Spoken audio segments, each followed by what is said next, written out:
राजीव का चेहरा नयन और काजल के एकदम पास था। राजीव उनकी तरफ देख तो रहा था, पर जैसे उन्हें देख नहीं पा रहा था। तभी अचानक राजीव मुड़ा और तड़प कर कमरे के दूसरी ओर जाने लगा। नयन ने काजल से धीरे से कहा, ये राजीव की आंखों को क्या हुआ है? इसे कुछ दिख नहीं रहा क्या? काजल ने नयन के मुंह पर अपना हाथ रखा और फुसफुसाते हुए कहा, प्लीज चुप रहो, वो हमें सुन ना ले। देखो वो उस तरफ है, अभी अपनी जान बचाकर यहाँ से निकल जाते। दोनों धीरे धीरे छुपते छुपाते कमरे के बाहर आ गए। बाहर निकलते ही काजल ने नयन को रोका और कहा, नयन प्लीज मुझे छुपा लो, ये लोग मुझे मार देंगे। उस शहर में काजल की इकलौती उम्मीद नयन ही था, पर नयन को समझ नहीं आ रहा था कि वो काजल को लेकर कहाँ जाए। थोड़ा सोचने के बाद उसने काजल को अपने साथ एक सेफ जगह चलने के लिए कहा। दोनों नीचे बेसमेंट में पहुंचे और नयन ने दरवाजा खोला। नयन ने कहा, काजल तुम यहाँ सेफ रहोगी, इस कमरे में कोई नहीं आता। बचपन में मैं और अक्षय यहाँ बहुत खेलते थे।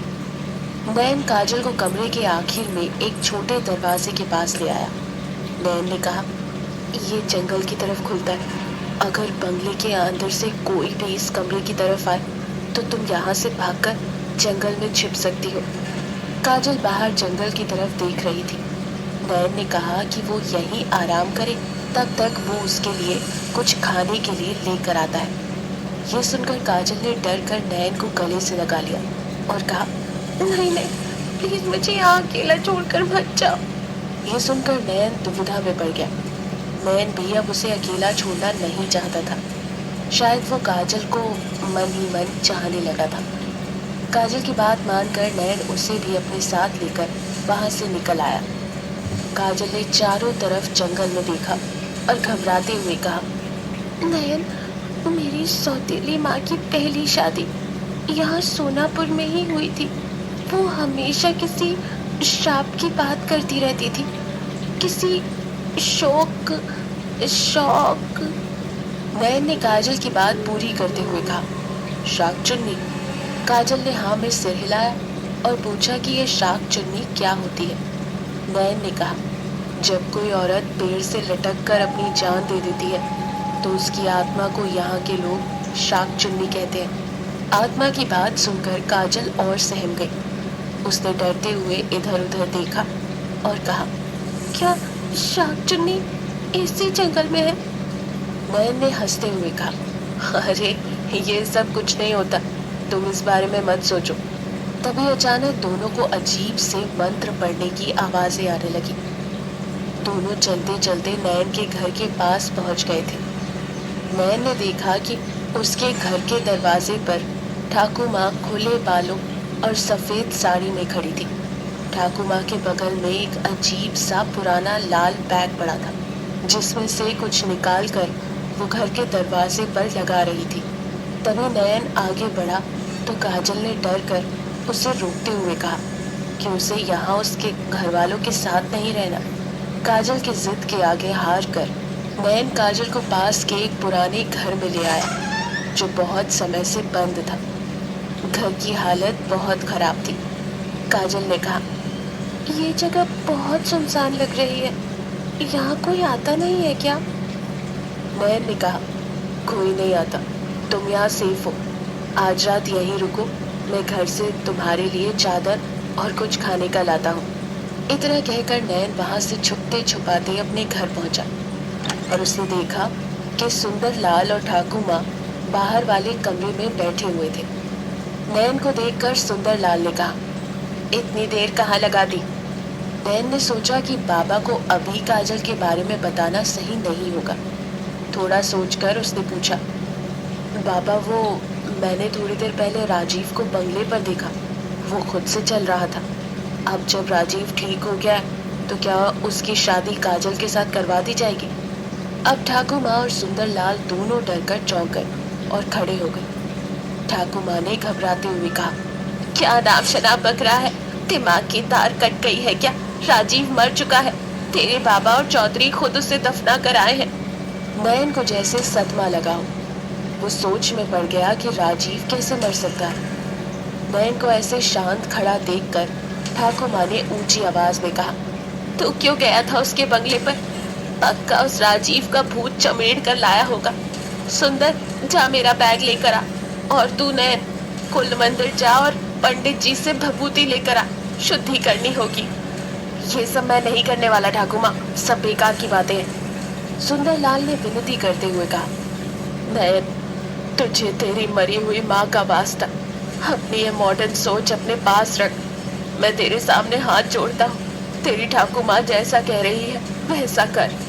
माँ के बारे में सुनकर बिना और बहस किए नैन वहां से कुल मंदिर चला गया और पंडित जी से भभूति लेकर वापस घर आया। उसके वापस आते ही ठाकुर माँ ने खिड़कियों पर और दरवाजों पर किसी कवच की तरह भभूत लगा दिया। ठाकुर माँ ने नैन से कहा कि वो अब बाहर नहीं जाएगा। नैन को अपने कमरे में भेजकर ठाकुर माँ ने बाहर से कमरा बंद कर दिया। नैन बहुत बेचैन हो गया क्योंकि उसे काजल के पास खाना लेकर जाना था। तभी उसे खिड़की पर एक आवाज सुनाई दी। नैन ये देखकर हैरान हो गया कि बाहर काजल खड़ी थी और खिड़की पर लगी भभूति को देख रही थी, मानो वो कुछ अनकंफर्टेबल सी थी। नैन ने धीरे से पूछा कि वो यहाँ क्यों आई है। काजल ने कहा, तुम आए नहीं तो मैं ही आ गई, मुझे अंदर आना है। प्लीज ये गंदगी हटा सकते हो क्या? वो मुझे धूल मिट्टी से एलर्जी है। नैन मुस्कुराने लगा और उसने बिना सोचे समझे अपने हाथ से खिड़की पर लगी भभूति हटा दी। काजल के अंदर आते ही नैन ने उससे कहा, तुम्हें मेरा इंतजार करना चाहिए था। काजल ने बहुत ही मासूमियत से कहा, वहाँ अकेले पता है कितना डर लग रहा था, ऊपर से ये गहने कितने भारी हैं। काजल अपने गहने उतारने लगी। उसने अपने बालों को पीछे बांधकर पहले कानों से झुमके और मांग टीका उतारा, फिर झुककर पायल उतारी और फिर बड़ी ही अदाओं से अपने गले का हार खोला। काजल को लाल जोड़े में बिना गहनों के देखकर नैन उसकी खूबसूरती में जैसे खो ही गया। तभी काजल नैन की तरफ बढ़ी और उसके हाथ पर अपने गहने रखते हुए बोली, अभी इन्हें तुम रख लो। नैन और काजल एक दूसरे के इतने करीब थे कि दोनों उस पल में खो गए। अचानक दरवाजा खुलने की आवाज आई। नैन ने जल्दी जल्दी गहने अपने बिस्तर के नीचे छिपाए और दरवाजे की तरफ देखने लगा। तभी सुंदरलाल अंदर आया और नैन से पूछा, तू किससे बात कर रहा था? नैन ने घबरा के पीछे देखा तो काजल वहां नहीं थी। नैन ने झट से खिड़की की तरफ देखा। खिड़की का पर्दा हिल रहा था। नैन ने सोचा शायद काजल छुपकर निकल गई होगी। उसने कहा, किसी से नहीं बाबा, कुछ कहना था आपको। तब सुंदरलाल ने लाइट बंद करते हुए कहा, हाँ, सुबह 5 बजे उठ जाना। माँ ने कहा है कि मंदिर जाकर पहली आरती का प्रसाद खाना है तुझे। इतना कहकर सुंदरलाल बाहर चला गया। नैन ने खिड़की से झांक कर देखा तो काजल वहां नहीं थी। उसने सोचा कि काजल पुराने घर चली गई होगी। थकान में चूर नयन को भी बहुत अच्छी नींद आई। आखिर काजल अब सेफ जो थी। अगले दिन सुबह नयन और सुंदरलाल कुल मंदिर गए। सुंदरलाल कुल मंदिर के अंदर चला गया और नयन बाहर खड़ा होकर इधर उधर देखने लगा। तभी नयन की नजर दूर उस पुराने पेड़ पर पड़ी जहां वो कल रात आया था। नयन को लगा जैसे एक ठंडे झोंके ने उसकी पसलियों को आकर छू लिया हो। दिन के उजाले में भी वो पेड़ उतना ही खौफनाक लग रहा था। उस पर एक भी पत्ता नहीं था। अचानक पीछे से एक औरत ने नयन के कंधे पर हाथ रखा। नयन चौंक कर मुड़ा तो वहां मीनू खड़ी थी। मीनू ने बड़े ही डरावने अंदाज में कहा, यहाँ के लोग कहते हैं कि उस पेड़ में पारोमिता की आत्मा बंधी हुई है, उसे ज्यादा मत देखो वरना पारोमिता को तुमसे प्यार ना हो जाए। तुम हो ही इतने खूबसूरत, कोई क्या करे। नयन ने चिढ़ते हुए कहा, तुम यहाँ क्या कर रही हो? अब मीनू ने मुस्कुराते हुए कहा, राजीव भैया की आत्मा की शांति के लिए पूजा रखवाई है बाबूजी ने, उसी का सामान लेने अक्षय के साथ आई हूँ। अक्षय अंदर गया है, उसे वक्त लगेगा, तब तक हम बैठ के बात कर सकते हैं। नयन ने चिढ़कर कहा, सबका दिमाग खराब हो गया क्या? राजीव जिंदा है, कल ही मैंने उसे देखा था। तभी मीनू आगे बढ़ी और नैन के सीने पर अपना हाथ रखकर उसे सहलाते हुए बोली, राजीव भैया ऐसे अचानक चले गए, किसी को यकीन नहीं हो रहा है। मैं समझ सकती हूँ कि तुम भी सदमे में हो, पर घबराओ मत, मैं हूं ना तुम्हारे साथ। नैन ने एक झटके से मीनू को अपने से दूर कर दिया और उससे डांटते हुए कहा, इस समय भी तुम्हें ये सब सूझ रहा है? चाहिए क्या तुम्हें? डायरेक्ट बोलो। मीनू ने फिर नैन की आंखों में आंखें डालकर कहा, मुझे एक बच्चा चाहिए, प्रॉब्लम अक्षय में है, वो कुछ कर नहीं पाता, इसलिए मुझे तुम्हारे जैसे हैंडसम लड़के की जरूरत है। नैन ने सोचा कि अब बात को इग्नोर करने से कोई फायदा नहीं होगा। उसने मीनू को धमकी दी, बकवास बंद करो वरना आने दो अक्षय को, मैं उसे समझाता हूँ कि बड़े शहर जाकर अपना इलाज करवाए। तभी अक्षय मंदिर से बाहर आया। नैन अक्षय से बात करने के लिए आगे बढ़ने लगा, तभी मीनू जोर से चिल्लाने लगी, अक्षय देखो ना, तुम्हारा दोस्त नैन मुझ पर लाइन मार रहा है। नैन को समझ ही नहीं आया कि ये क्या हो गया।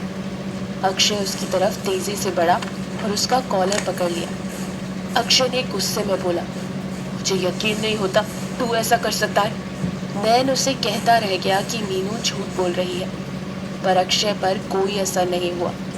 फिर मीनू अक्षय को राजीव भैया का वास्ता देकर वहां से ले गई। नैन सदमे में था कि कैसे मीनू ने इतनी आसानी से उसके और उसके दोस्त के बीच दरार पैदा करा दी थी। तभी पीछे से सुंदरलाल ने आवाज दी, नैन तू ये सब क्या कर रहा है? एक काम कर, तू शादी कर ले, मेरे पास तेरे लिए एक रिश्ता है, लड़की सुंदर है, पढ़ी लिखी है, कश्मीर से है। नैन को जैसे झटका लगा हो, उसने पूछा, कश्मीर से? क्या सुंदरलाल काजल की बात कर रहा था? क्या राजीव की मौत के बाद सुंदरलाल चाहता था कि नैन की शादी काजल से हो जाए? और अगर राजीव मर चुका है तो उस रात नैन और काजल ने बंगले में किसे देखा था? जानने के लिए सुने ये कहानी सिर्फ पॉकेट एफएम ऐप पर।